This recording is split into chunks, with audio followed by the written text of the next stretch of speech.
Vous entendez directement. D'accord. Donc, bonjour tout le monde.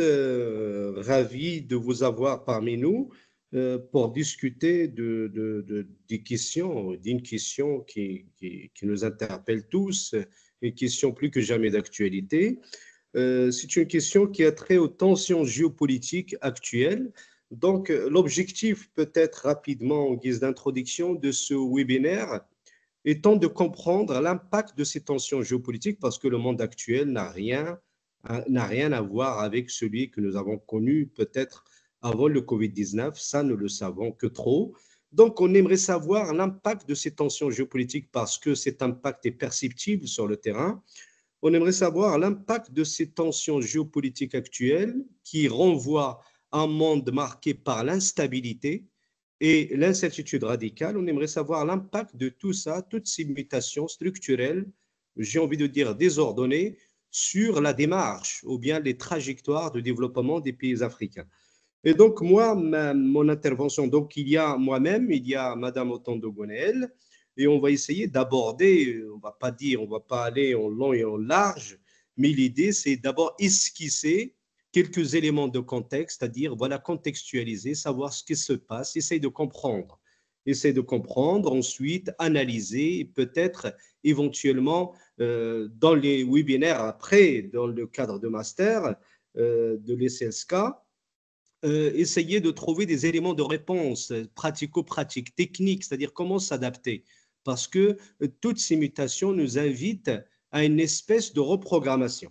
Donc moi, je vais rapidement parler en l'espace de 10 minutes peut-être des tensions géopolitiques et nouvelles trajectoires de développement et de coopération en Afrique. Pourquoi? Parce qu'on voit qu'il y a de nouvelles trajectoires de développement. Il y a Edgar Morin, j'ai tendance à le dire souvent, qui dit que dans le péril croit ce qui sauve, c'est-à-dire malgré le fait que les pays africains semblent empêtrés dans des urgences multiples, ils commencent tant bien que mal à négocier leur modèle ou leur trajectoire de développement. Et aussi, on voit, il y a, par rapport à la coopération, il y a une diversification des modalités de coopération. Et donc, tout ça, ça nous interpelle et ça interpelle le continent.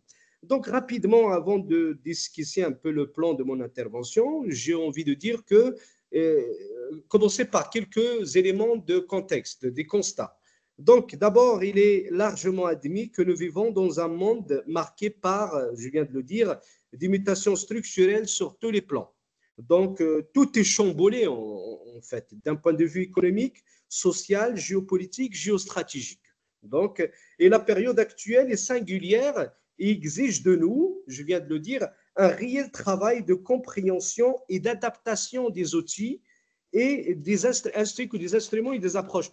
Parce qu'on ne peut pas continuer à faire comme si de rien n'était. Il va falloir qu'on réinvente notre façon de voir les choses, qu'on réinvente nos modèles de management et qu'on se reprogramme pour être en capacité à même de montrer certains forme de résilience qui nous permettrait peut-être de naviguer dans ces zones, dans ces eaux troubles en quelque sorte.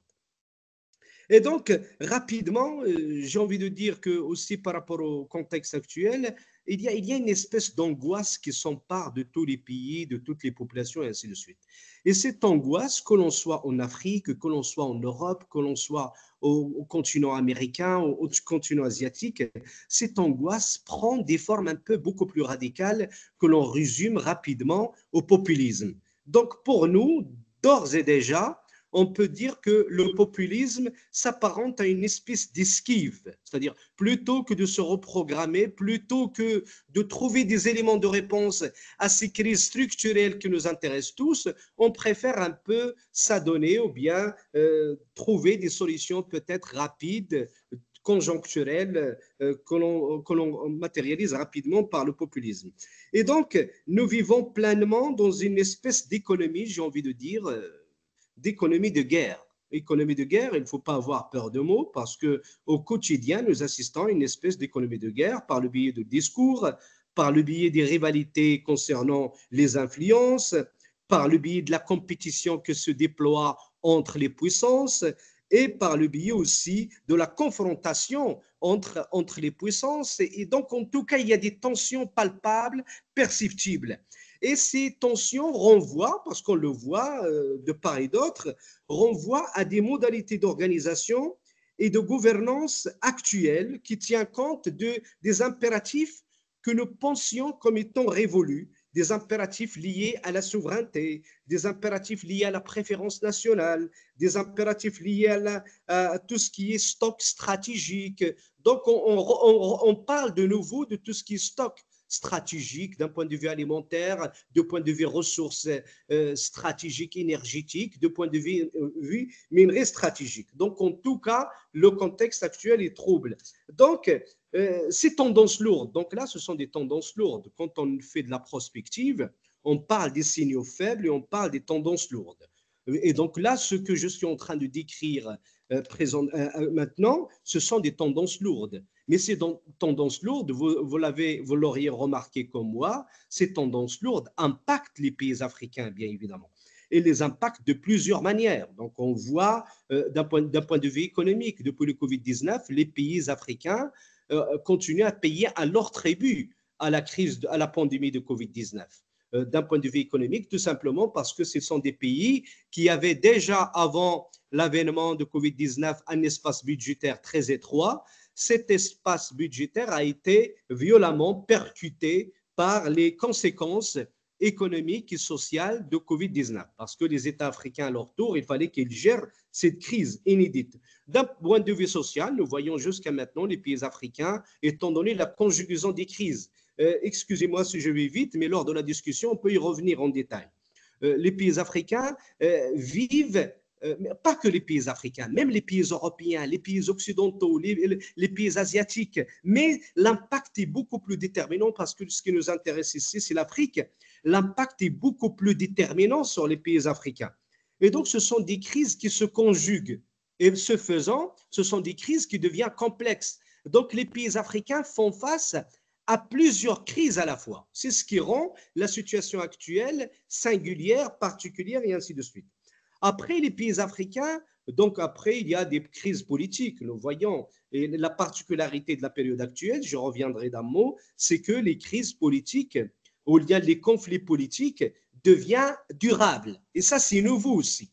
Auparavant, peut-être les crises duraient moins dans le temps. Maintenant, les crises deviennent durables. Une fois qu'une crise s'ouvre, comme ce qui se passe au Soudan, comme ce qui se passe dans l'est de la République démocratique du Congo, comme ce qui se passe au niveau de Mozambique, comme ce qui se passe dans la Corne de l'Afrique.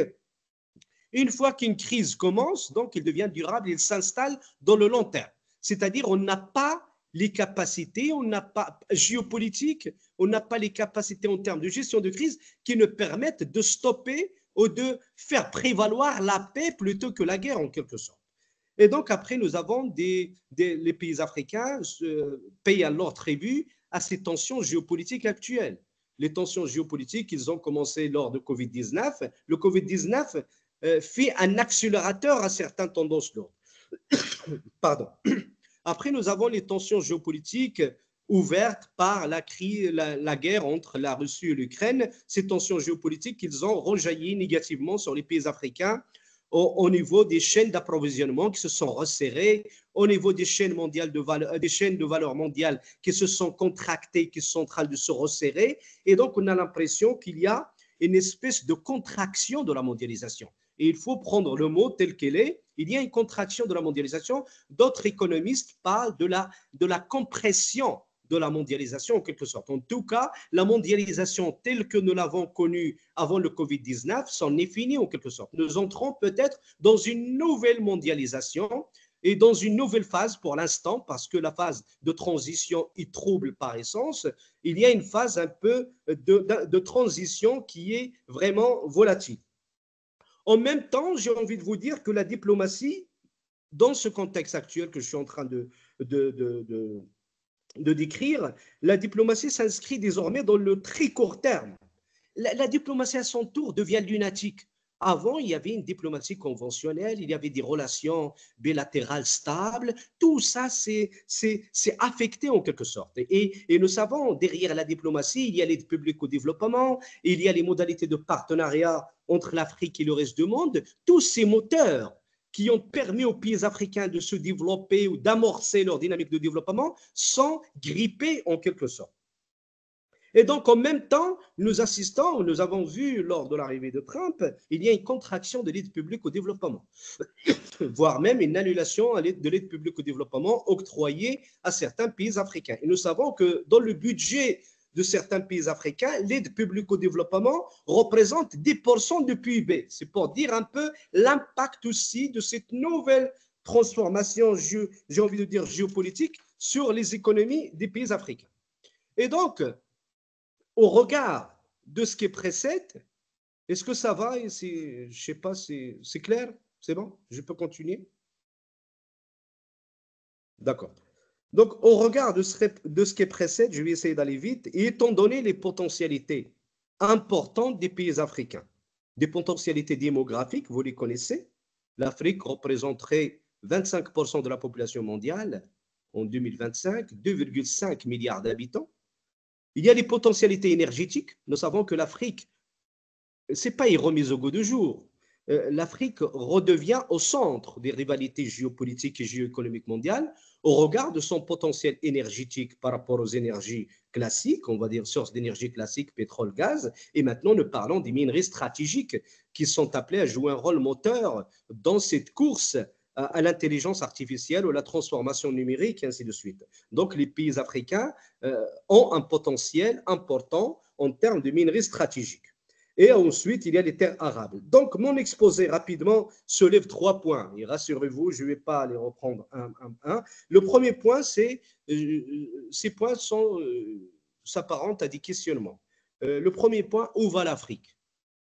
Y a-t-il un cap, une direction et une référence qui nous permettrait d'avancer que l'Afrique a suffisamment de résilience pour faire face au choc dont je viens de parler?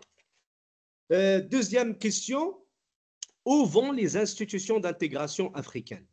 Je parle de l'Union africaine et je parle des communautés économiques régionales qui sont théoriquement appelées à jouer un rôle important dans la concrétisation c'est-à-dire de l'intégration africaine. Troisième question, c'est une approche bottom-up. Où va le monde? C'est-à-dire, et ce qui m'intéresse ici, de savoir le rôle que l'Afrique peut jouer dans l'apaisement du monde, dans le rapprochement entre ce monde qui est en train de se cliver, entre ce monde qui est marqué par l'érosion du multilatéralisme, entre ce monde qui est marqué par la fragmentation géoéconomique, et cette fragmentation géoéconomique est préjudiciable aux pays africains.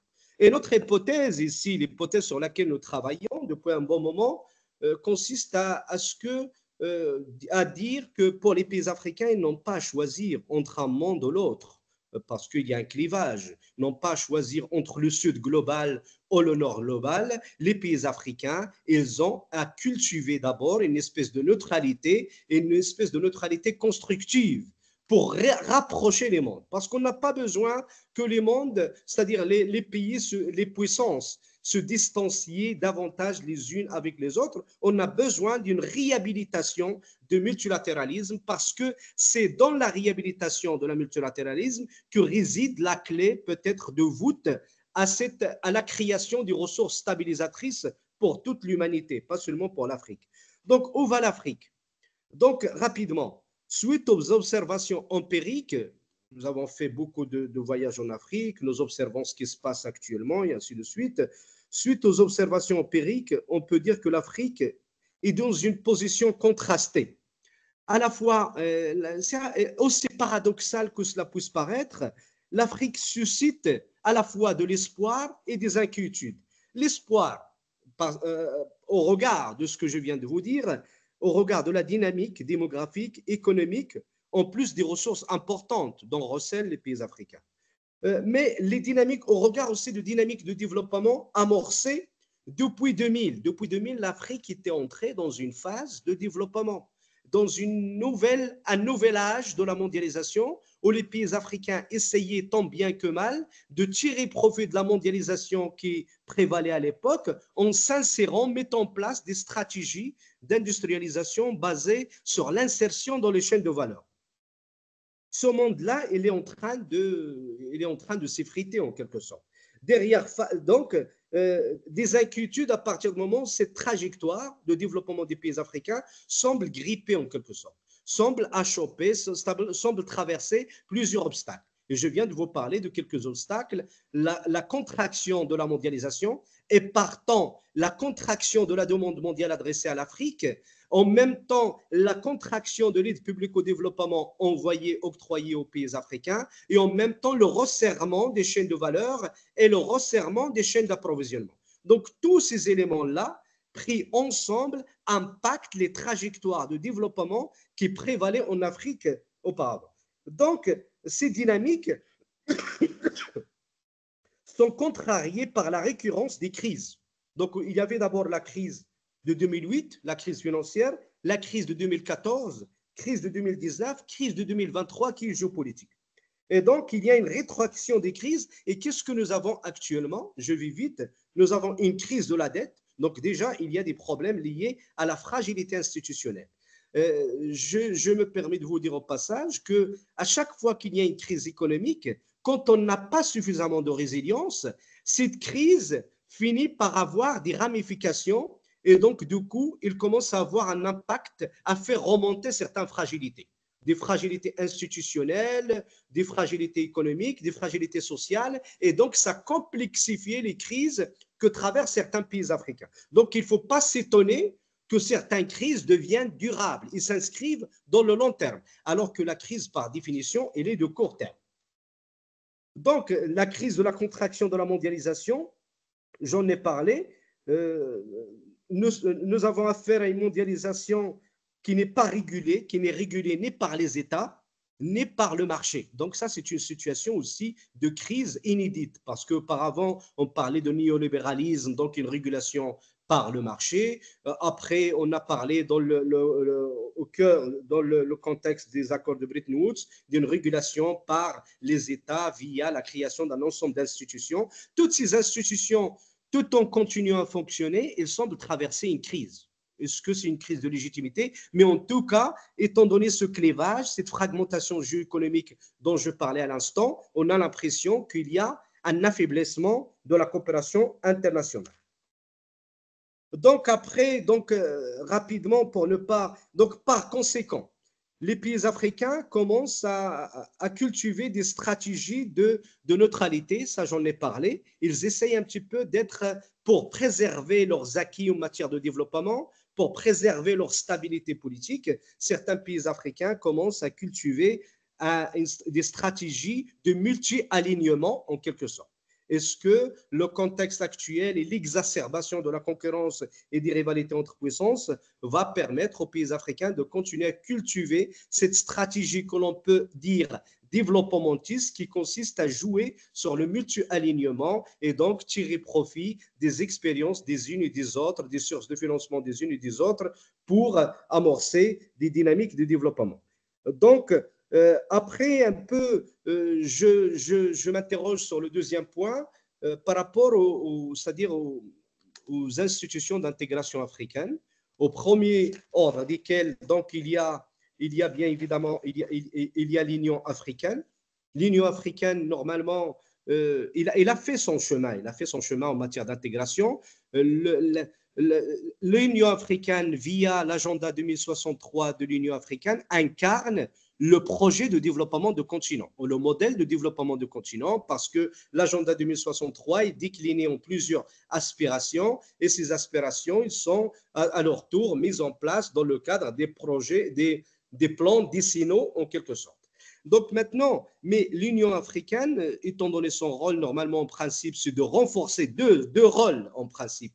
Le premier rôle, c'est de renforcer l'intégration entre les pays du continent, via le renforcement de la connectivité, le renforcement des échanges commerciaux, des échanges d'investissement intra-africain et ainsi de suite, l'émergence peut-être des chaînes de valeur, ça c'est le premier élément. Donc on voit qu'il y a eu des progrès, mais au regard des défis que nous sommes en train de souligner ici, on voit que l'Union africaine n'a pas été si efficace que ça. Donc, il y a quelque chose qui a manqué à l'Union africaine. Et même Moussa Faki Mahamat, lors de son dernier discours, lors du 38e sommet de l'Union africaine, il a pointé de doigt cette question combien brûlante et importante relative au fait que les pays africains, lors des conférences des chefs d'État, prennent plusieurs décisions, mais hélas, là où le bas blesse, c'est que ces décisions ne sont pas implémentées.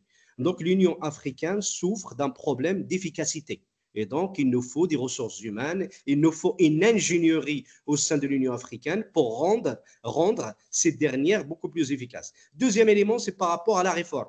Donc, la commission Kagame, quand le président rwandais Paul Kagame était président en exercice de l'Union africaine en 2016, la commission Kagame avait élaboré un ensemble de recommandations à même, qui sont en train d'être implémentées, à même de permettre à l'Union africaine de devenir beaucoup plus efficace et beaucoup plus pertinente. Donc, il y a eu la réforme par rapport au fonctionnement des commissions. On a donné beaucoup plus de pouvoir à la Commission de l'Union africaine. En même temps, on a essayé de pallier à cette gabegie, c'est-à-dire des gaspillages, en essayant de mettre en place un processus au sein de l'Union africaine relatif à l'allocation optimale des ressources. Ça s'est matérialisé par la réduction du nombre de commissaires de l'Union africaine à 6 plutôt qu'à 8, et faire en sorte aussi que lors des élections, qu'il y ait une représentativité des communautés économiques régionales. Le deuxième volet de réforme de l'Union africaine a porté sur les communautés économiques régionales. Auparavant, l'Union africaine tenait deux conférences des chefs d'État. Il y avait deux, maintenant il y a une seule. La deuxième, elle réunit les représentants des communautés économiques régionales et de certaines institutions de développement des pays africains.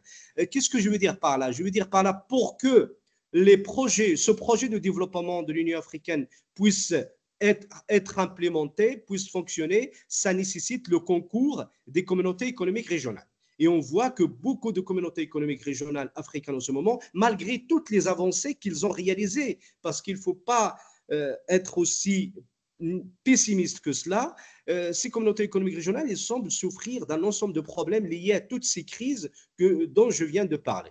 Le troisième problème, peut-être l'Union africaine, a trait au Conseil de paix et sécurité de l'Union africaine. Auparavant, le Conseil de paix et sécurité de l'Union africaine était traversé par un ensemble de logiques un peu surannées en termes de fonctionnement. On empêchait l'efficacité.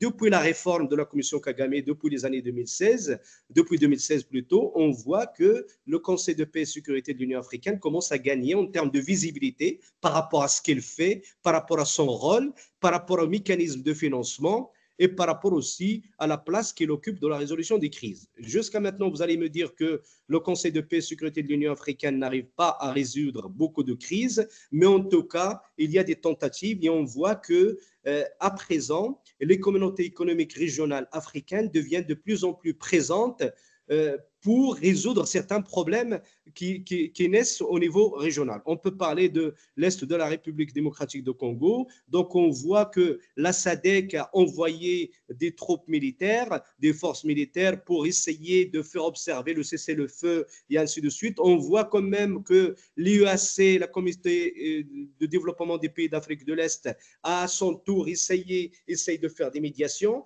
On voit qu'en même temps, à quel niveau la problématique de la République démocratique du Congo est complexe parce que déjà, la RDC appartient à deux communautés économiques. Il y en a une qui se trouve de côté de l'océan Indien et l'autre qui se trouve de côté de l'Atlantique. Et donc, et après, nous avons vu lors de la dernière réunion qui a eu lieu entre la SADC, la communauté économique des pays d'Afrique australe, et la communauté économique des pays d'Afrique de l'Est, les deux communautés qui interviennent dans la résolution de ce conflit ont essayé d'harmoniser leur approche. Donc, on voit que normalement, le principe de péréquation voudrait que l'Union africaine délègue aux communautés économiques régionales tout ce qui est gestion de certaines crises régionales parce qu'ils sont beaucoup plus proches des faits. Mais par rapport à la SADC et la communauté économique des États d'Afrique de l'Est, on voit que cette réunion avait comme objectif le rapprochement des points de vue et la mise en place d'une approche cohérente.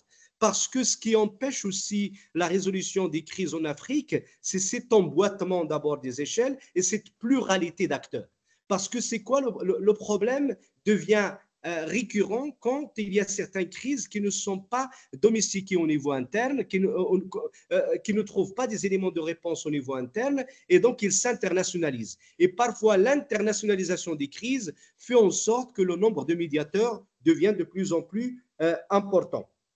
Après, je vous passe un peu. Donc, les communautés économiques régionales sont appelées à jouer un rôle important. Nous avons une autre tendance lourde par rapport aux pays d'Afrique de l'Ouest. Elle est marquée par la création c'est-à-dire l'Alliance des États de Sahel.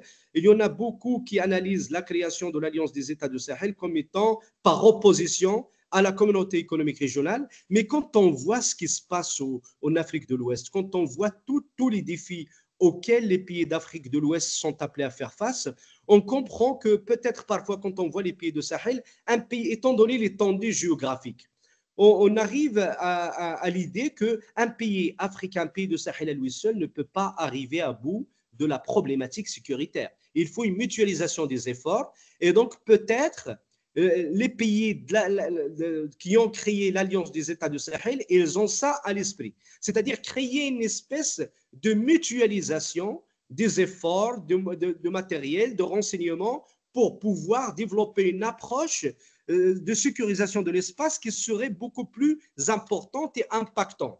Donc maintenant, quid de la relation future peut-être des États d'Afrique de l'Ouest avec la CEDEAO, mais en tout cas, on voit que les pays de l'Alliance des États du Sahel, ils sont très dépendants des pays d'Afrique de l'Ouest, et les pays d'Afrique de l'Ouest, les autres pays qui font partie encore de la CEDEAO, sont très dépendants des pays de Sahel. À en juger, ne serait-ce que par rapport aux frontières. Ils partagent les frontières, il y a une circulation libre des personnes de part et d'autre des frontières, il y a parfois des familles qui se marient de part et d'autre des frontières. Il y a une interdépendance, j'ai envie de dire, naturelle. Comment peut-on mettre fin à cette interdépendance naturelle en quelque sorte? Donc, pour nous, à notre humble point de vue, peut-être les pays de l'AES quittent la CEDEAO, mais peut-être ils resiégeront au sein de la CEDEAO en tant que bloc. Donc, voilà par rapport aux crises. Je m'arrête là et je pourrais revenir en détail sur certains éléments que j'ai esquissés lors de la discussion. Merci de votre attention.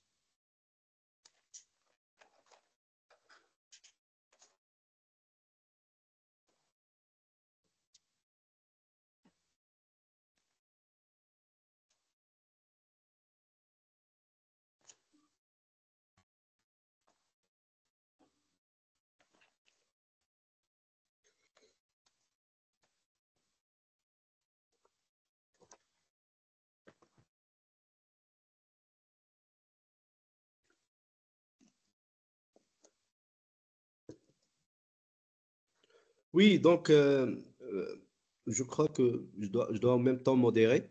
Donc, je donne la parole maintenant à Madame Otondo Gonel. Donc, Gonel, à toi la parole. Donc, Gonel, tu vas nous entretenir de la thématique des crises et renaissance africaine. Donc, on est toujours dans cette ambivalence d'une Afrique qui a une position contrastée. C'est une Afrique qui suscite à la fois l'espoir, parce que c'est une Afrique qui donne l'impression de renaître de ses cendres au regard de certaines dynamiques, mais en même temps, c'est une Afrique qui suscite des inquiétudes au regard des crises qui donne l'impression d'être devenue insoluble et bien d'autres problèmes liés au financement, à la crise de la dette, et j'en passe. Donc, Gonel, à toi la parole.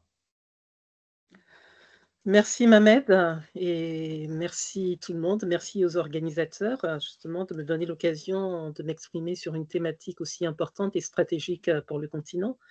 Donc moi, je vais donc m'exprimer sur l'Afrique en crise et renaissance. Et donc, bon, pour ça, je vais donc séquencer mon intervention en 3 parties. Dans une première partie, je parlerai donc des différentes crises et donc des défis auxquels sont confrontés le continent.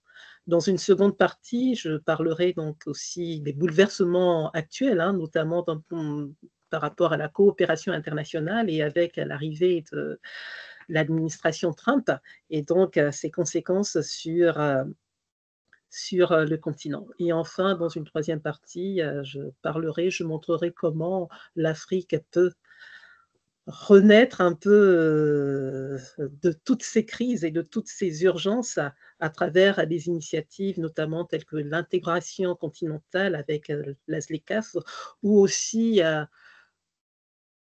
une nouvelle gouvernance qui soit une gouvernance vraiment africaine et qui soit un autre narratif, c'est-à-dire un narratif africain qui tire justement voilà, ces valeurs, des valeurs africaines et endogènes qui sont celles du continent. Et donc, pour cela, donc, comme je l'ai dit, dans une première partie, je vais donc parler des crises auxquelles sont confrontés le continent. Tu l'as bien dit tout à l'heure, Mohamed, l'Afrique est confrontée vraiment à la dictature des urgences. L'Afrique croule sur les urgences et donc cela l'handicape énormément et on le voit bien, hein, l'urgence est devenue la norme. L'urgence n'est plus devenue conjoncturelle, mais au contraire, elle est devenue la norme. Et donc ici, je vois à peu près 5 urgences. Donc, la première, ou le premier défi, en fait, c'est celui justement, tu l'as aussi dit tout à l'heure, un peu, du développement. Donc, on voit bien que les économies africaines, pour beaucoup encore, sont restées des économies rentières, hein, qui sont restées un peu dans l'insertion dans la chaîne commerciale mondiale, elle est restée un peu dans cette insertion primaire qui est celle qui consiste justement voilà, à exporter des matières premières sans pour autant les transformer sur place. Et donc, cette économie de rente-là est un véritable handicap pour le continent parce qu'on le sait très bien, la valeur ajoutée, elle est tirée justement grâce à la transformation et à l'industrialisation. Donc, un défi vraiment donc, de sortir de cette économie de rente. On le sait aussi, les instruments aussi d'une réelle mise en place de politiques actives de développement lui sont aussi un tout petit peu pas réellement, pas totalement en fait acquises. Dès lors où on le sait très bien que l'instrument monétaire, bon, il y a eu plusieurs travaux sur le sujet et un tout petit peu piloté de de l'extérieur, que l'instrument budgétaire, ici aussi, il y a aussi un gros handicap parce que vous le savez très bien également, l'économie africaine est constituée à près de 80% en fait de l'économie informelle. Donc, il y a 80% de l'économie du continent qui échappe donc justement aux recettes de l'État. Et donc, vous voyez qu'ici, l'assiette budgétaire donc, est extrêmement restreinte. Et donc, c'est un réel handicap pour le continent, pour la mise en place donc, de politiques actives pour le développement. Donc, c'est un réel défi. Ensuite, nous avons donc aussi le défi lié donc, au financement, donc le défi lié au financement, tu as parlé tout à l'heure et j'en parlerai un peu plus par la suite. Nous avons vu que pour plusieurs pays africains, l'aide publique au développement constitue quand même une part importante de son PIB et qu'avec l'arrivée de l'administration Trump, et même aussi on commence à en parler ici en France, on voit que l'aide publique au développement va être amputée pour ces pays et que ça va constituer une réelle problématique voilà, pour le financement donc, de ces pays. Nous avons aussi le défi de la formation, donc on le sait, hein, il y a plus de 15 millions de jeunes qui arrivent chaque année dans le marché du travail pour le continent. Ça va être à peu près 600 millions d'ici à 2050. Donc c'est un défi énorme. Et donc nous avons ce défi aussi surtout de l'adéquation, donc de l'adéquation entre la formation et l'emploi pour nos jeunes. Par exemple, en ce moment au Gabon, où nous avons un gouvernement aussi qui essaye d'avoir une politique quand même active pour insérer sa population et ses jeunes. Mais malheureusement, par exemple, on voit que récemment, on a dû faire appel à 400 recrutement venant de l'extérieur parce qu'on n'a pas pu trouver la population formée sur place. Lorsque l'on sait que quand même le taux d'alphabétisation au Gabon est l'un des plus élevés de l'Afrique, on voit bien donc que ce n'est pas tellement la formation qui est le problème, mais vraiment aussi cette adéquation formation-emploi. Donc ça, c'est important. Ensuite, donc, je l'ai dit, nous avons le défi du développement, le défi du financement, le défi de la formation. Nous avons aussi le défi donc, du développement durable, hein. Donc, on sait que l'Afrique est le continent qui participe le moins au réchauffement climatique, mais c'est celui qui malheureusement est le plus touché. Et donc, il y a un réel enjeu autour du développement durable, d'autant plus que l'Afrique aussi, c'est le deuxième poumon de la planète, avec notamment la forêt du bassin du Congo. Et donc, elle participe de fait donc, à la préservation de l'environnement. Si je prends le cas du Gabon, il y a eu plusieurs réformes justement qui sont allées dans ce sens de la préservation de, de l'environnement avec une sanctuarisation de plusieurs espaces pour justement garantir cette préservation. Et donc, il faut que pour ça, vu qu'il y a quand même cet effort de préservation de la planète, il faut qu'il y ait aussi derrière quand même des incitations à le faire puisque l'on parle de la planète nous concerne tous à travers aussi de véritables financements pour ce développement durable en faveur du continent. Alors, tu en as parlé un tout petit peu. Nous avons donc bien sûr le défi sécuritaire avec des guerres qui sont de plus en plus durables, avec aussi les groupes extrémistes qui souvent arrivent à enrôler nos jeunes. Et donc, ici aussi, nous avons un réel défi à relever à ce niveau. Donc, plusieurs défis auxquels viennent s'ajouter euh, tout un bouleversement, hein, tout un bouleversement d'un point de vue géopolitique et par rapport aussi à la coopération à, internationale, notamment avec l'arrivée au pouvoir de l'administration Trump, avec plusieurs séries de mesures qui ont été mises en place et qui impactent directement le continent. Et donc, sur ce sujet, donc, nous allons en parler. Et donc, pour ça, nous parlerons des mesures qui ont été prises par l'administration Trump et ses conséquences sur le continent. Et aussi, nous parlerons donc de la méthode et donc de la gouvernance de l'administration qui a donc vraiment des répercussions sur la gouvernance internationale et on le verra aussi sur la gouvernance africaine. Alors donc, concernant l'administration Trump, on l'a vu hein, dès son arrivée au pouvoir, avec la signature de plusieurs décrets et certaines qui ont des conséquences directes sur l'Afrique. Nous avons vu dans un premier temps donc le retrait du financement des États-Unis à l'OMS, l'Organisation mondiale de la santé. Donc, avec donc, ce retrait prive cette structure de plus de 900 millions de dollars, sachant que voilà, une grande partie était en faveur du continent. Donc, ça, c'est juste catastrophique.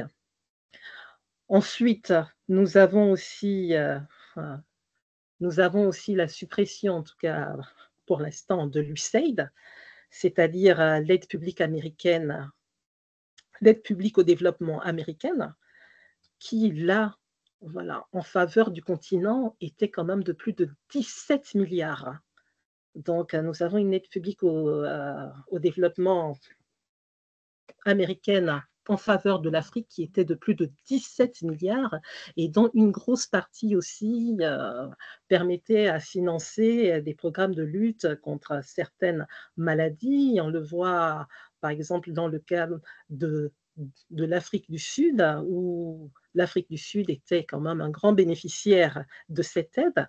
Et donc, cela a des conséquences aussi dramatiques, sachant que voilà, cette aide aussi permettait à financer et à lutter contre certaines maladies telles que le paludisme, le VIH-Sida. Et donc, on voit que surtout dans des pays tels que l'Afrique du Sud, on est juste, c'est très, très préoccupant. Ensuite, nous avons aussi la suppression, la suppression donc du conseil donc de la diaspora africaine qui avait été mise en place par Joe Biden et que Trump a tout simplement supprimé. Et enfin, nous avons aussi l'AGOA qui est donc qui était un système, qui est un système qui lui aussi est menacé, qui permettait aux pays africains d'avoir des tarifs préférentiels sur le marché américain.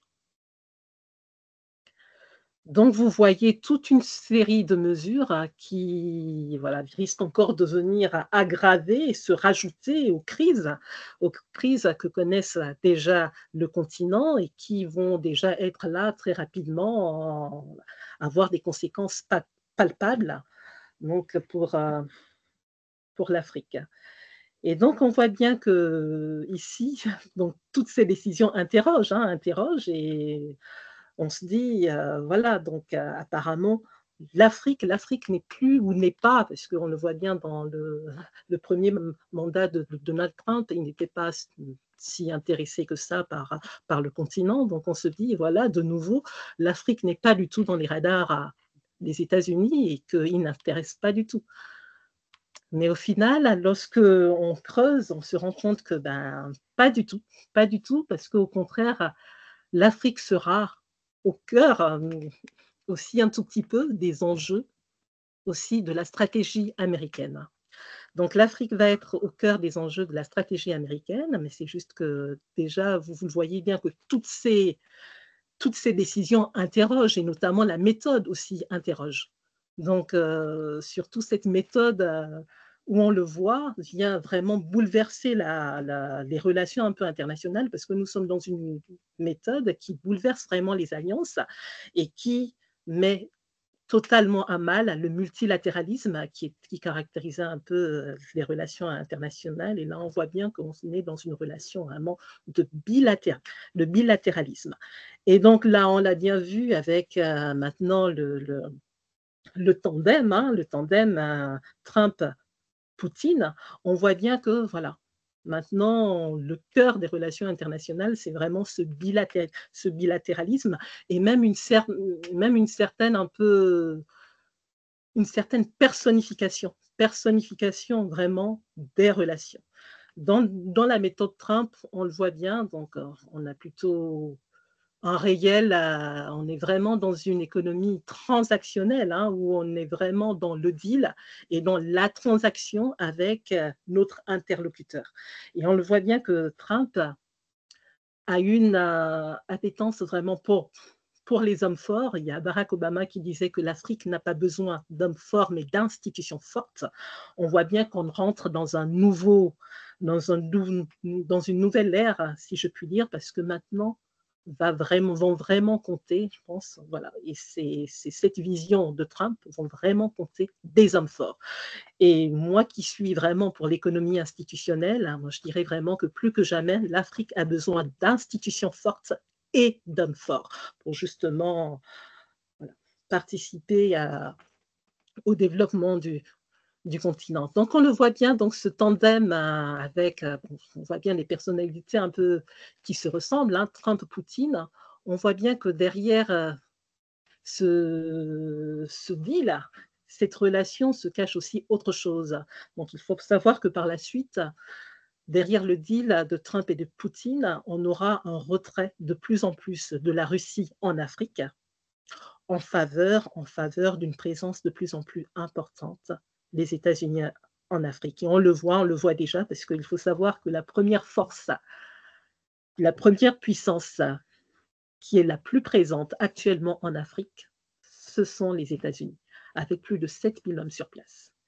Donc on voit que donc si de prime abord, on a l'impression que l'Afrique ne sera pas un enjeu pour les États-Unis, il faut savoir que ce sera bien le contraire et avec notamment aussi, certaines personnalités, hein, qui seront dans l'administration et dans la gouvernance de des relations avec le continent. Nous avons le beau-père de son gendre qui est monsieur Massad Boulos, qui est d'origine libanaise et qui a des intérêts importants en Afrique et qui jouera un rôle aussi important dans la gouvernance avec les pays africains. Donc, ça interroge vraiment sur les modalités déjà de gouvernance en matière, au niveau international, mais aussi on peut craindre aussi, voilà, sur, les modalités de gouvernance en Afrique. Parce qu'on le voit bien que ce n'est pas toute l'Afrique, hein, tous les pays africains qui intéressent l'administration Trump, mais ce sont plutôt des pays, ça va plutôt être vraiment des pays forts, avec à leur tête des hommes forts et donc des personnes qui ressemblent un peu à Trump et qui essaiera justement voilà, de de ramener un peu dans sa vision à lui pour justement pouvoir concrétiser sa stratégie en faveur de l'Afrique. Parce qu'il faut savoir que les États-Unis, certes producteurs de pétrole, souhaitent, souhaitent un peu baisser leur consommation de pétrole au niveau local pour justement en exporter un peu plus dans d'autres pays. Et en plus, tu l'as dit tout à l'heure, Mohamed, avec justement aussi les nouvelles matières stratégiques, hein, que sont le coltan, les terres rares, qui sont importantes pour la transition énergétique. La plupart, plusieurs de ces matières, on les trouve en Afrique. Donc on voit bien que l'Afrique reste un enjeu important, un enjeu stratégique. Donc, pour les États-Unis également. Et donc, je le disais, conséquence aussi en matière de gouvernance aussi en Afrique. On voit bien que Trump aime les hommes forts, aime donc aussi une certaine stabilité hein, pour concrétiser sa stratégie. Et donc, on voit bien que dans cette optique-là, on voit bien que dans cette optique-là où c'est vraiment la loi du plus fort, où c'est vraiment les relations de domination qui priment.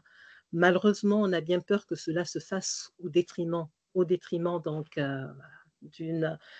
d'une gouvernance qui soit beaucoup plus changeante et donc au détriment un tout petit peu de la démocratie. Et donc, on risque d'avoir des valeurs démocratiques et notamment des changements en matière institutionnelle qui soit de moins en moins fréquente et ça, c'est un réel risque également pour le continent. Donc, on voit bien que face à tout ça, donc l'administration Trump, les États-Unis peuvent être une réelle opportunité pour les pays africains, mais face à cette gouvernance, elle peut être aussi à nouveau, voilà, elle peut être aussi à nouveau juste une puissance qui vient à nouveau se servir dans le continent en exploitant totalement ses ressources pour son propre développement et laisser l'Afrique toujours dans un état de perpétuel importateur, plutôt exportateur de produits stratégiques pour le développement des autres et lui-même toujours au stade de sous-développement. Et donc, il y a donc un réel enjeu pour que vraiment l'Afrique se réveille, pour qu'il y ait une véritable renaissance afin de pouvoir réellement être à la table, hein, être réellement à la table et non pas faire partie du menu. Déjà, il faut savoir que, bon, les pays du G20 s'enrichissent déjà avec un nouveau siège qui est donc un siège africain avec à sa tête, avec la présidence, le président sud-africain. Et d'ailleurs, cette année, le G20 sera présidé par le président sud-africain Cyril Ramaphosa. Donc, c'est l'occasion vraiment pour l'Afrique de faire entendre sa voix et de s'affirmer. D'autre part, on a aussi d'autres organisations qui émergent, on le voit bien. On a les BRICS, où de plus en plus de pays africains en font partie et plusieurs vont encore en faire la demande. Et les BRICS constituent quand même réellement aussi une réelle puissance face aux organisations qui sont mises en place. Donc, on a une africanisation de plus en plus aussi importante des différentes institutions qui se mettent en place. Donc, ça peut être vraiment une réelle opportunité pour le continent. Et donc, pour ça, je pense que pour que l'Afrique puisse vraiment, pour qu'on assiste à une réelle renaissance africaine, il faut donc que l'Afrique soit forte. Il faut donc qu'il y ait cette réelle intégration qui ne soit pas seulement dans les discours, mais qui soit aussi dans les faits, cette réelle intégration que l'on appelle vraiment de nos voeux. Et donc, par rapport à ça, on le voit bien que l'initiative de la ZLECAf peut être vraiment une réelle opportunité. Elle peut être une réelle opportunité, notamment déjà par rapport aux crises, aux défis et aux urgences dont on a parlé tout à l'heure, dont fait face le continent, donc les crises liées à son développement, les crises liées justement voilà, à des jeunes qui sont de plus importants et qui voilà, ont des réclamations légitimes de plus en plus fortes, les crises liées aux défis sécuritaires, on voit que voilà, toutes ces crises-là peuvent trouver des solutions, en tout cas dans le cadre de l'intégration africaine. Parce que l'intégration africaine permettra quand même un marché de plus d'un milliard et demi d'habitants. Donc, c'est donc un marché énorme et on le sait bien que dans les années 2050, on estime le PIB de l'Afrique à peu près similaire au PIB européen. Et donc, on voit qu'avec aussi une estimation d'un taux d'épargne quand même important, et donc ce qui permettra aussi de pouvoir financer, parce que qui dit taux d'épargne important, cela permettra de développer aussi les marchés de capitaux en Afrique et pouvoir aider aussi à la participation et participer à son développement. Il pourra aussi répondre aux crises du défi sécuritaire, parce qu'on le voit bien, que les défis actuels, avec notamment les groupes djihadistes, on le voit bien que ces défis ne peuvent pas être résolus dans le cadre d'un seul pays. Donc, il faut au contraire cette intégration africaine, d'autant plus, il y a eu des travaux qui ont été réalisés également là-dessus, d'autant plus qu'on voit que ces groupes djihadistes aussi ont des fonctionnements qui sont celles de, du continent, mais à l'époque précoloniale, avec voilà, une rationalité au niveau des frontières qui ne sont pas celles que l'on a actuellement. Et donc, pour ça, il faut absolument que l'on passe par l'étape intégration. Et donc, l'intégration pourra permettre aussi également, déjà, on le voit bien que bon, l'intégration pourra permettre aussi d'arrêter un peu ces obstacles que l'on observe sur le plan économique, parce qu'il faut savoir que dans les faits, il y a quand même une intégration, surtout sur le plan économique, et qui se fait déjà. Lorsque l'on voit comment fonctionne les petits commerçants, on voit que cette intégration est déjà faite. Au Gabon, par exemple, au Gabon, dans le nord, on voit bien que les commerçantes, elles vont se ravitailler au Cameroun, ensuite elles vont vendre en Guinée équatoriale, au Gabon. Donc, il y a déjà cette intégration qui se fait. Et on voit aussi que par rapport aux petites et moyennes entreprises ou les toutes petites entreprises, on a des entrepreneurs aussi qui de plus en plus favorisent des niches.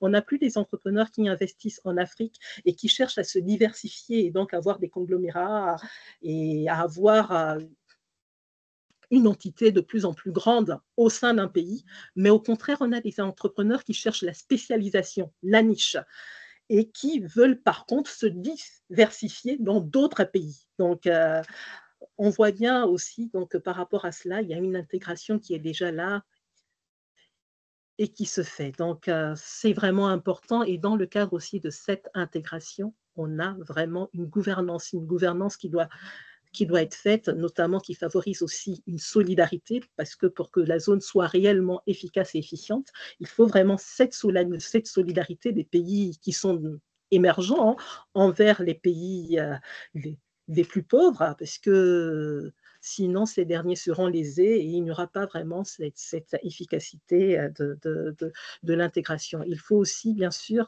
pour que cette intégration soit opérationnelle, pour compléter un peu ce que tu disais, Mohamed, il faut aussi, bien sûr, des mécanismes aussi de sanctions pour les pays qui ne respectent pas des règles dictées par, par l'intégration, parce que sinon, voilà, on aura toujours les mêmes qui participeront et d'autres pas. Donc, il faut vraiment que ce soit incitatif et, et aussi, je pense que l'intégration peut être aussi un cadre pour justement réinventer un peu cette gouvernance, parce qu'on le voit bien, on a une gouvernance de plus en plus folle au niveau international qui priorise la domination, qui priorise le conflit et non pas la coopération, tandis que nous avons une culture africaine de coopération, et notamment on l'a vu avec Nelson Mandela, Desmond Tutu, avec le concept de Ubuntu, donc un concept africain qui, voilà, avec la notion de je pense, donc nous sommes, et que c'est vraiment avec nos valeurs, en repartant sur nos valeurs aussi traditionnelles, que l'on pourra aussi, voilà,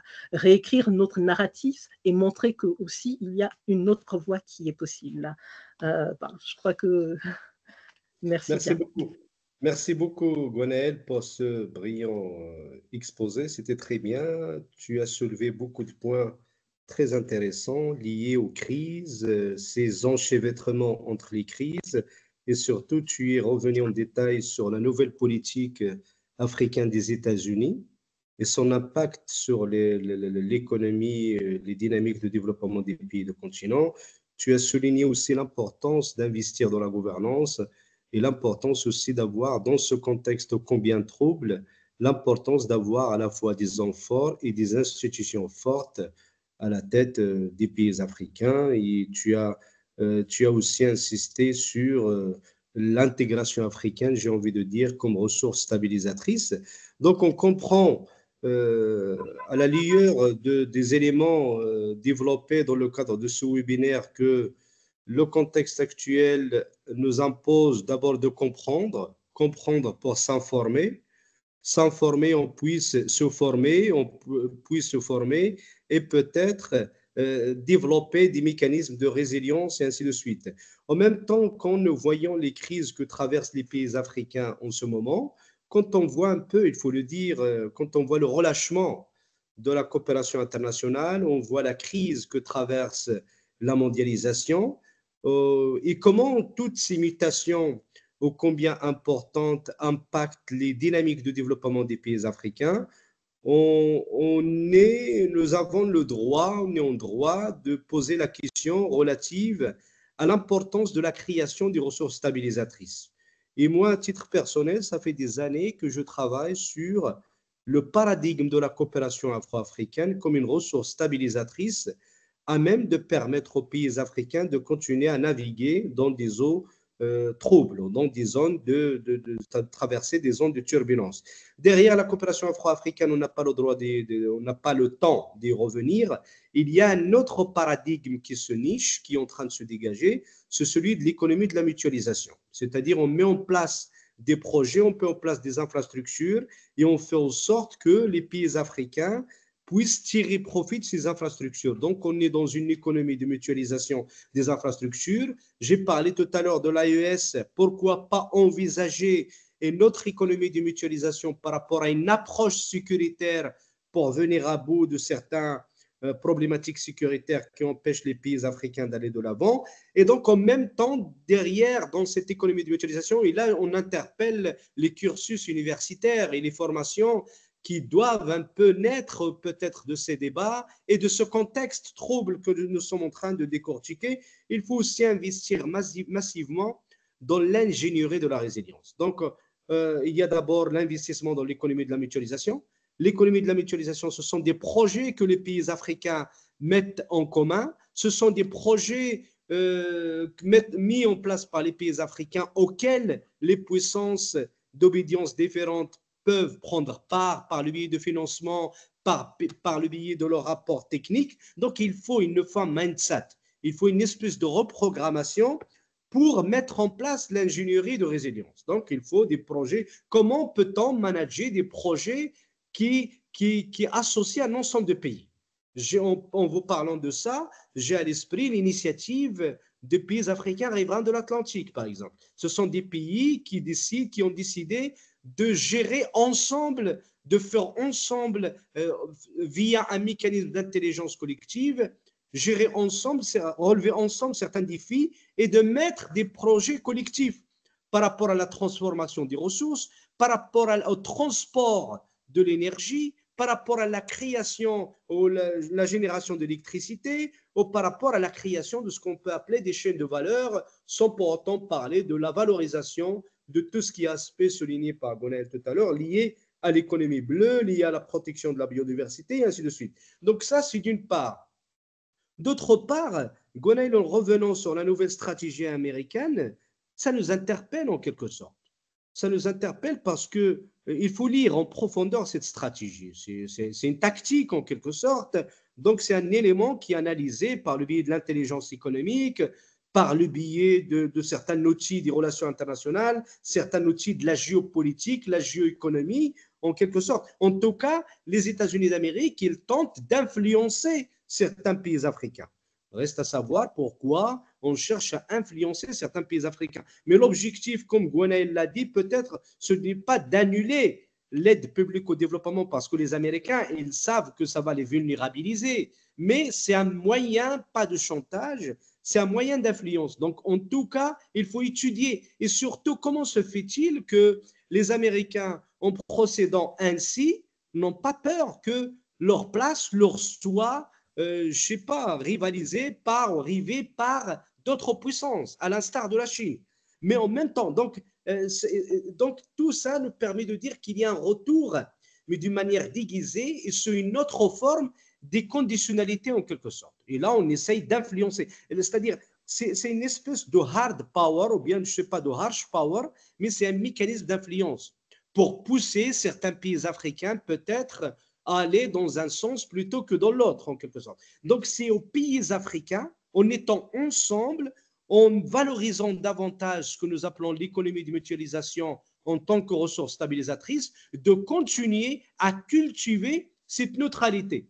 Et c'est aux pays africains, parce que le modèle de rapprochement entre le Nord et le Sud qui se clive en ce moment, le modèle de rapprochement réside en Afrique, grâce à la culture africaine dont Gwenaël parlait tout à l'heure, et grâce aussi au fait que les pays africains ne sont pas partie prenante dans ce conflit. Donc, c'est-à-dire, l'Afrique peut cultiver un nouvel avantage comparatif qui lui ferait jouer un rôle important dans le rapprochement entre les puissances pour raviver, j'ai envie de dire, le multilatéralisme, pour raviver la mondialisation et tout en sachant que l'idée, c'est d'entrer dans un nouvel âge de la mondialisation, où l'Afrique, cette fois-ci, grâce au mécanisme d'influence qu'il va acquérir en cultivant la neutralité, en cultivant la coopération afro-africaine, que l'Afrique devienne cette fois-ci mondialisatrice et pas seulement se contenter d'être mondialisée. Donc, on va ouvrir le débat. Désolé d'avoir été lent. On va ouvrir le débat. Si vous avez des questions, des remarques suite à ce qui a été annoncé, avancé lors de ce webinaire. Vos questions, remarques sont les bienvenues. Oui, allez-y. Madame Soukaina, je vous rends le micro pour modérer la discussion. Bien, je continue. Oui, allez-y. Je vois une main levée.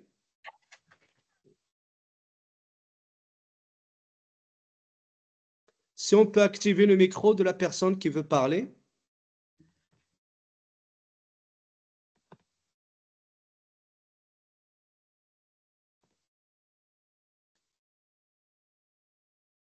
Une question à Madame Otondo, oui. La montée des interventions étrangères est-elle un facteur stabilisateur ou une nouvelle forme de domination? Donc, la montée des interventions étrangères est-elle un facteur stabilisateur ou une nouvelle forme de domination? Donc, on va prendre un ensemble de questions. Ensuite, Oui, on y répondra. Oui, allez-y, allez-y. alors merci bien déjà pour ce webinaire. C'est ma première fois déjà sur ce webinaire et j'ai écouté de long en large les intervenants, dont je vous remercie déjà par rapport à ces apports, ces éclaircissements et autres. Alors, lorsque je vous ai suivi tout à l'heure, par rapport, j'ai eu à relever quelques points au début de votre allocution. Vous avez parlé des capacités dans la politique pour réguler les coups d'État.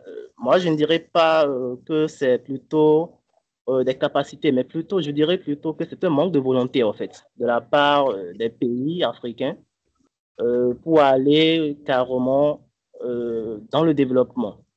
Parce que lorsque vous prenez les pays de l'AES, ceux-ci, qu'est-ce qu'ils ont fait? C'est une entente. Il y a une certaine volonté de pouvoir sortir du joug carrément de l'oppresseur. Et qu'est-ce qu'on constate? Carrément, lorsque ces pays ont su prendre en compte, ont su prendre carrément leur pays en main, ben, aujourd'hui, on voit un peu, c'est vrai, les médias n'en parlent pas peut-être trop, mais il y a quand même des points positifs sur lesquels on peut déjà reconnaître les pays de l'AES. Alors, je poursuis car je poursuis. Au niveau aussi, vous avez parlé aussi des partenariats dynamiques stables qu'il y avait en temps. Bon, franchement, je ne dirais pas plutôt des partenariats dynamiques parce que il y avait carrément dans ce lot, s'il y avait un gagnant et un perdant. Même si le perdant gardait peut-être quelques, je sais pas, quelques miettes, sinon que carrément, c'est un peu comme un producteur qui produit sa matière première et c'est au client de fixer son prix. Ça, vous convenez avec moi que ce n'est pas du tout normal. Ce n'est pas normal.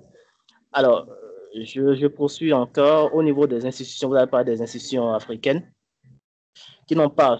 Ce que moi je constate par rapport aux institutions africaines, c'est que ces institutions-là n'ont carrément pas, d'accord, la maîtrise du fonctionnement de ces institutions. Carrément pas. Parce que il faut déjà pouvoir mettre des personnes qui sachent déjà c'est quoi, quelles sont les règles qui régissent telle ou telle institution.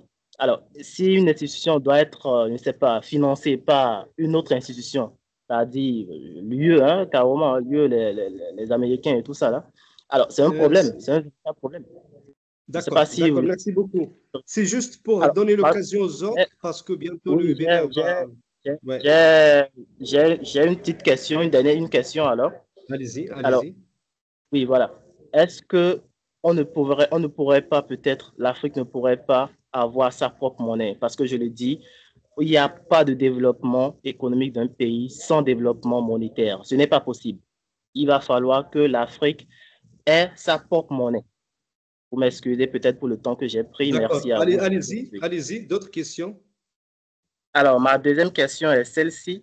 Par rapport au financement des matières premières et autres, est-ce que on ne pourrait pas, vous avez parlé tout à l'heure, c'est Madame Otondo, pardon, qui a parlé de l'administration Trump, qui a bloqué certains investissements et tout ce qui va avec. Alors, est-ce qu'à notre niveau, en tant qu'Africain, en tant que producteur de matières premières, est-ce que nous aussi, on ne peut pas aussi monter sur le créneau et dire, bon, OK, tout ce qu'on produit ici qui va là-bas, bon, on les stoppe pour qu'on puisse avoir un certain équilibre par rapport à tout ce qui est fait. Parce qu'on ne peut pas avoir un seul pays qui puisse gérer tout un continent. Ce n'est pas possible.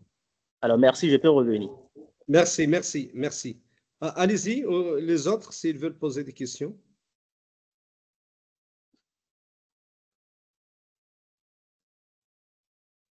Est-ce qu'il y a d'autres questions, remarques?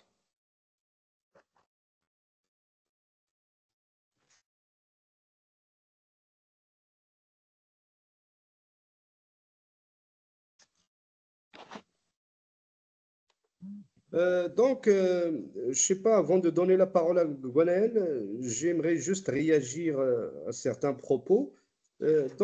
Oui, par rapport aux pays africains, le fait, on peut dire que malgré tout ce qu'on dit, quoi qu'on en dise, les pays africains, peut-être vous ne serez pas d'accord avec moi, les pays africains, ils ont profité de la mondialisation. La mondialisation, il n'a pas eu que des méfaits, il n'a pas eu que un impact négatif sur les pays africains, il y avait un impact aussi positif. Donc maintenant, la question que vous posez directement, c'est celle relative au partenariat. Donc pour vous, les partenariats n'étaient pas aussi dynamiques parce qu'ils étaient beaucoup plus favorables à certaines puissances plutôt que pays africains.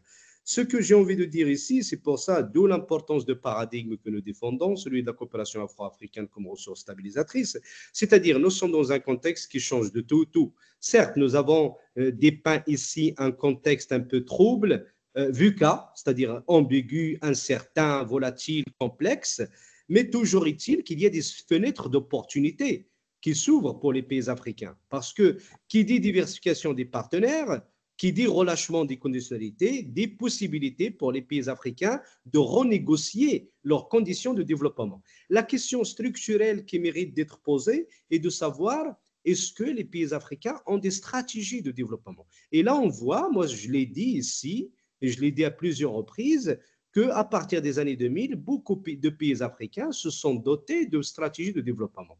Le problème, une stratégie de développement, il ne dicte le temps, il ne dicte la conduite à tenir. C'est-à-dire comment s'y prendre avec les partenaires. Parfois, et ça me permet peut-être d'empiéter sur l'autre question, ce n'est pas à la puissance qui vient qui s'intéresse à l'Afrique de lui dire ce qu'elle doit faire, c'est à l'Afrique aussi de savoir ce qu'elle veut, entrant en contact avec telle ou telle puissance. C'est-à-dire, le préalable, c'est la disponibilité d'un modèle de développement, d'une stratégie de développement, d'une ingénierie de résilience, comme on le dit ici. Et après, maintenant, quand la puissance arrive, elle offre un élément de sa politique étrangère africaine qui peut avoir trait au financement, qui peut avoir trait à l'apport technique. Donc, c'est aux pays africains de savoir comment tirer profit de cette tendance relative à la diversification des partenaires. La monnaie africaine, je crois qu'il faut d'abord s'interroger sur le cheminement des pays africains par rapport à l'intégration continentale. On voit, Gwenaël, on en a parlé tout à l'heure, la zone de libre-échange continentale est entrée en vigueur il y a maintenant plus de 3 ans ou 4 ans. Et pourtant, on n'en voit pas encore les effets. Les résultats ne sont pas tangibles. C'est-à-dire qu'il y a encore des obstacles propres aux pays africains, liés à la gouvernance, liés aux obstacles tarifaires, non tarifaires, liés à la méfiance commerciale entre pays africains, qui les empêchent aussi de faire commerce ensemble. Il y a aussi des communautés économiques régionales qui sont très en retard en matière d'intégration régionale. Je crois que les pays africains doivent préalablement relever un ensemble de défis liés au blocage structurel qui les empêche de commercer entre eux et de promouvoir les investissements intra-africains avant d'entamer la discussion sur la monnaie africaine. Sinon, oui, c'est une bonne solution, mais je crois que ce sera la résultante d'un long processus d'intégration. Gwenaël, est-ce que tu as des éléments de réponse par rapport aux réponses qui ont été, aux questions qui ont été posées? Ouais, oui, bien sûr. Bon, tu as déjà répondu à pas mal, hein, notamment la question liée aux nouveaux partenaires. Donc, si j'ai bien compris, la question était de savoir est-ce que le fait d'avoir de nouveaux partenaires était une opportunité ou au contraire, voilà, un élément de déstabilisation en plus pour le continent. Donc, tu en as parlé, hein, que voilà, il faut vraiment que l'Afrique ait sa vision de développement pour qu'elle ne soit pas continuée à être ballottée par les stratégies de développement des autres. Et je pense, pour répondre directement à la question, je pense que pour ça aussi également, il faut au contraire avoir une diversité de partenaires. Parce que lorsque nous avons les mêmes partenaires ou lorsque nous avons 1, 2 ou 3 partenaires. On sait très bien que voilà, les relations de monopole voilà, créent toujours des situations de domination. Et on le voit bien avec Donald Trump maintenant, qui devient, avec l'Amérique, qui est en train de devenir la première puissance étrangère américaine, qui vient et qui impose ses règles, et peut-être aussi encore avec d'autres formes, comme tu l'as dit tout à l'heure, de conditionnalité. Et pour justement voilà, échapper à ces conditionnalités, pour continuer à exercer ce multi-alignement, rien de tel que la diversification de partenaires. Donc je pense que non, au contraire, l'arrivée de plusieurs ou d'autres partenaires, c'est plutôt voilà, un élément positif pour le continent, à condition bien sûr voilà, qu'elle puisse vraiment avoir une vision de développement qui lui soit commune pour pouvoir aussi imposer sa stratégie aux autres et ne pas subir les stratégies des autres.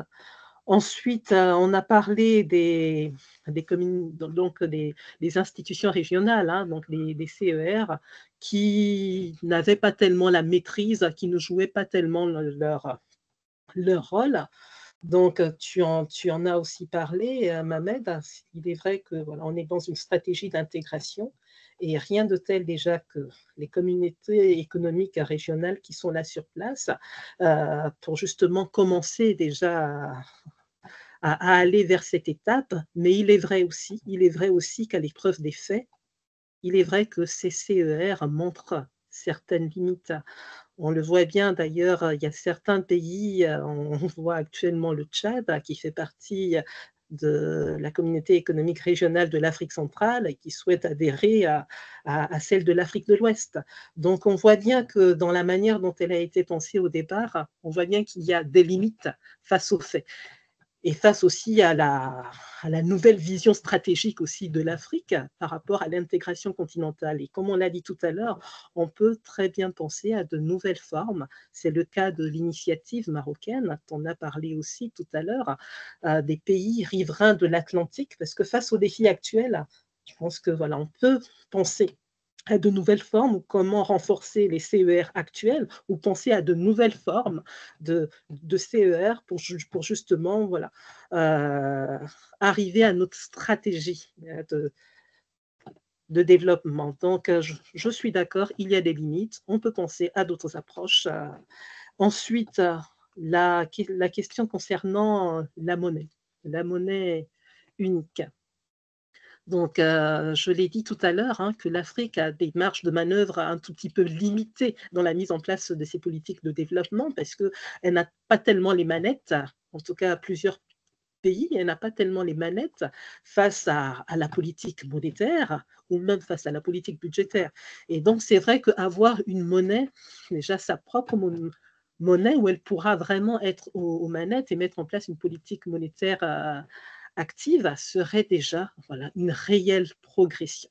Mais il est vrai que pour ça, il faut beaucoup de préalables. Mais voilà, tout à fait favorable et tout à fait d'accord qu'il nous faut une monnaie unique et ça participe justement à cette intégration africaine. Ensuite,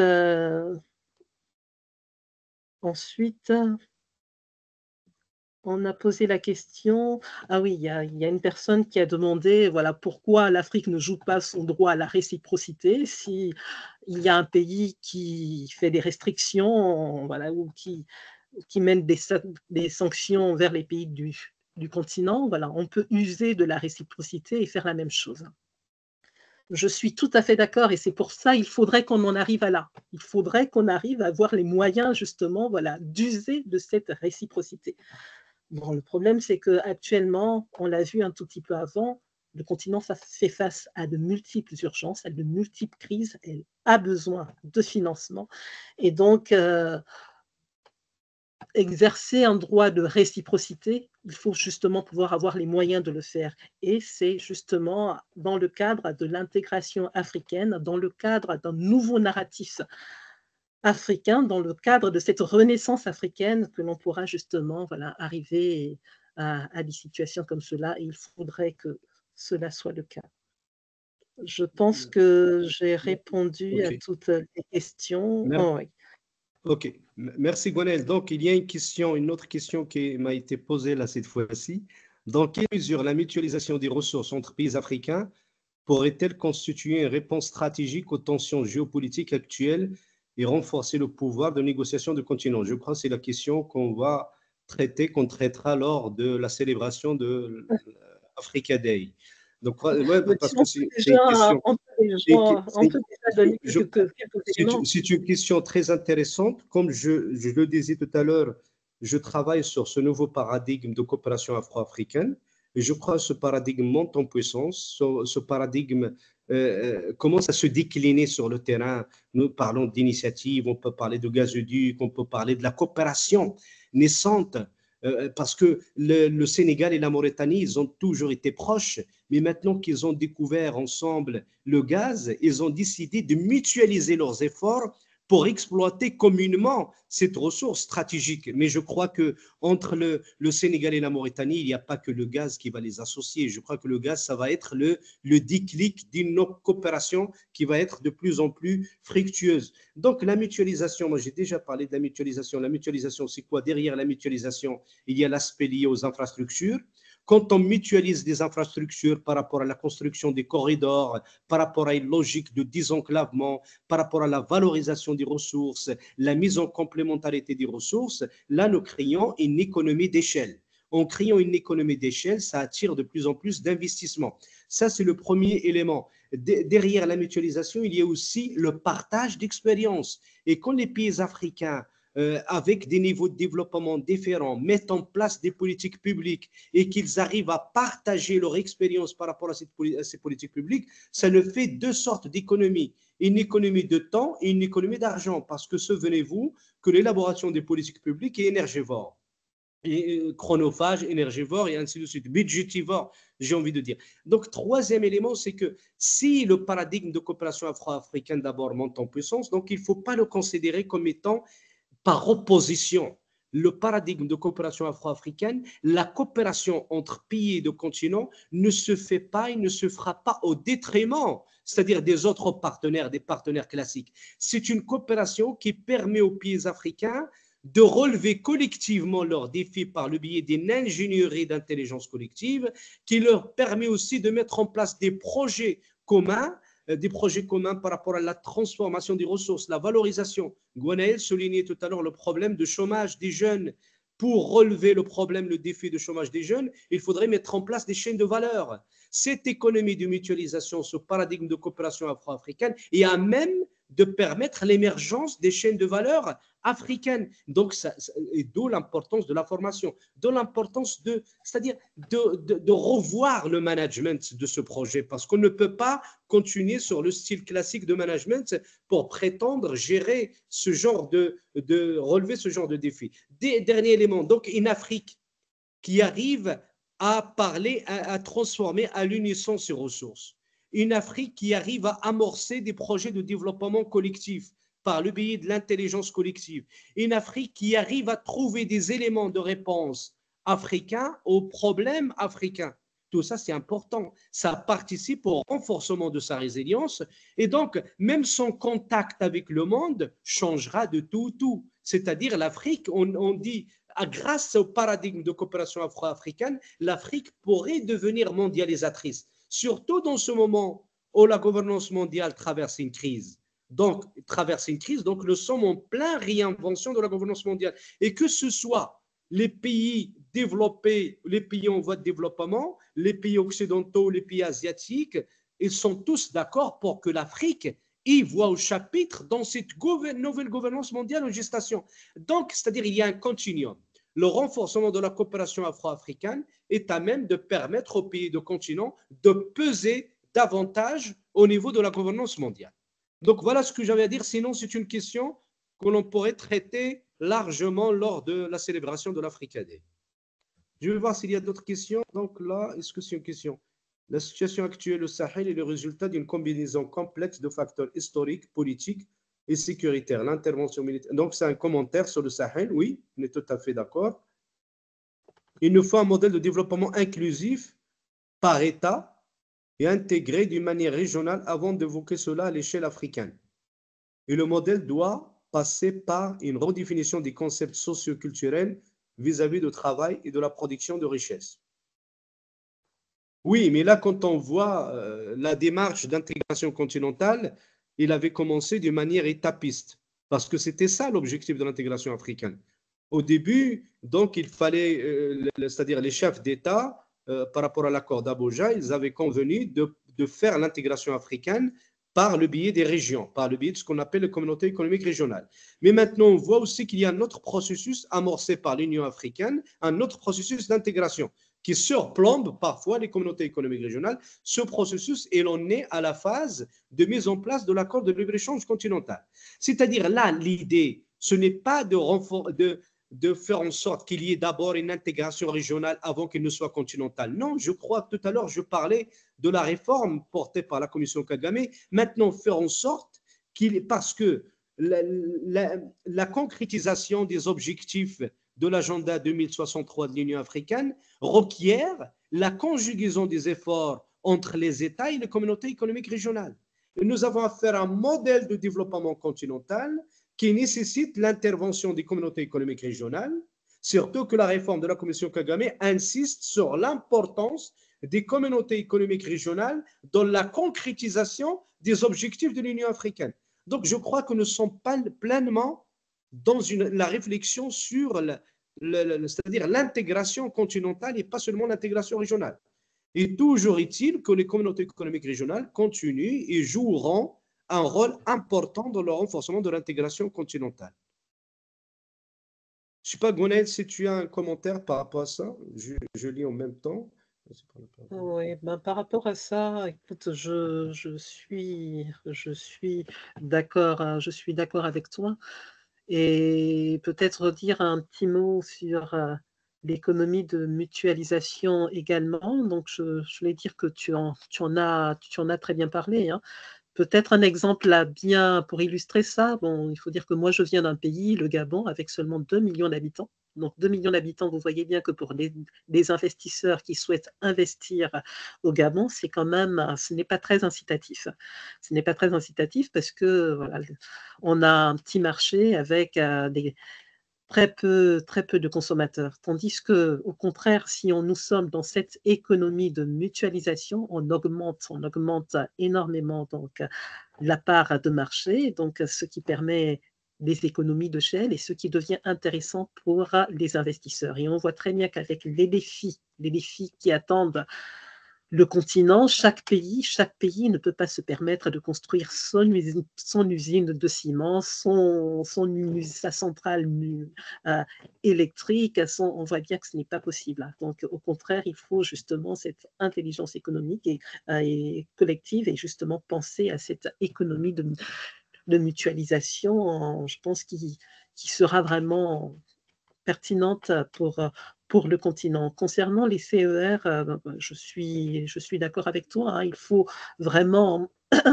il faut vraiment penser à renforcer les capacités institutionnelles de ces CER. Je l'ai dit aussi un tout petit peu avant. Il est vrai que face à la réalité des faits, on constate certaines limites, mais on doit plutôt, je pense, vraiment essayer de renforcer pour essayer de pallier à ces limites et pourquoi pas aussi de réfléchir, on le voit avec l'initiative portée par le Maroc, on voit aussi que voilà, il y a de nouvelles formes, on voit avec ce qui se passe avec l'AES. Donc, je pense que voilà, on est dans la tradition africaine, on est plutôt vraiment dans la recherche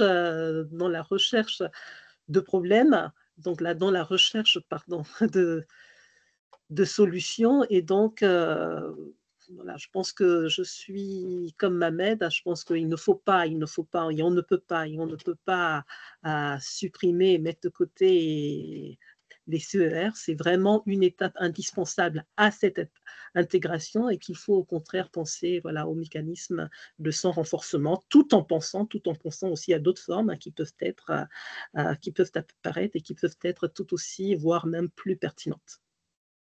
Je crois que nous avons, merci Gonel d'abord, nous avons largement débordé.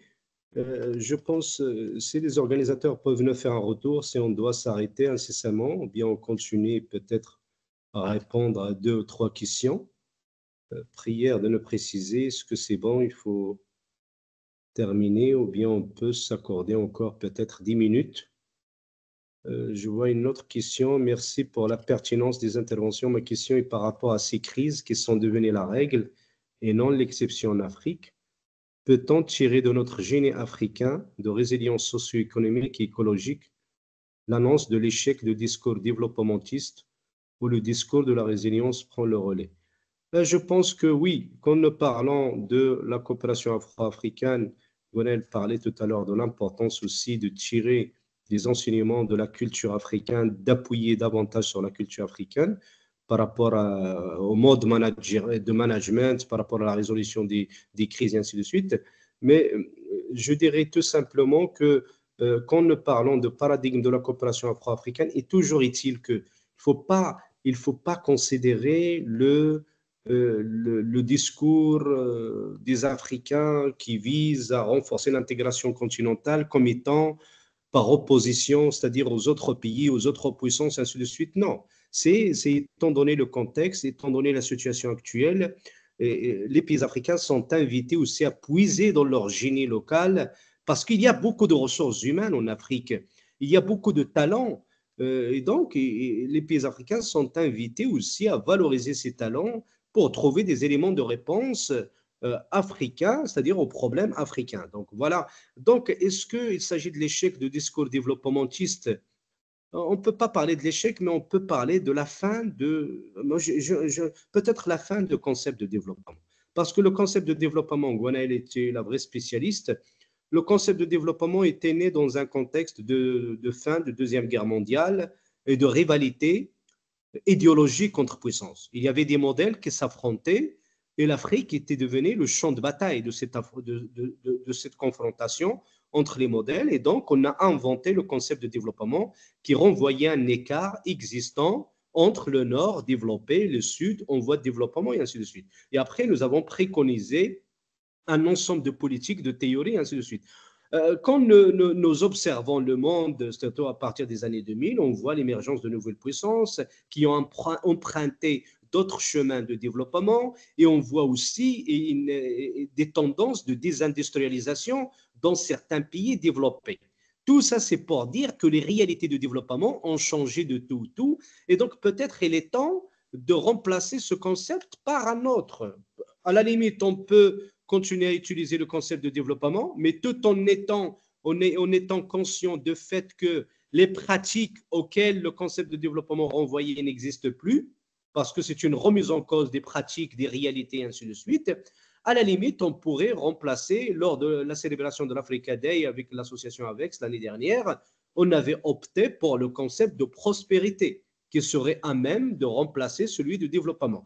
Et en même temps, on voit maintenant dans la politique africaine des puissances, et ça change, et ça crée aussi une nouvelle opportunité pour les pays africains en termes de sources d'inspiration.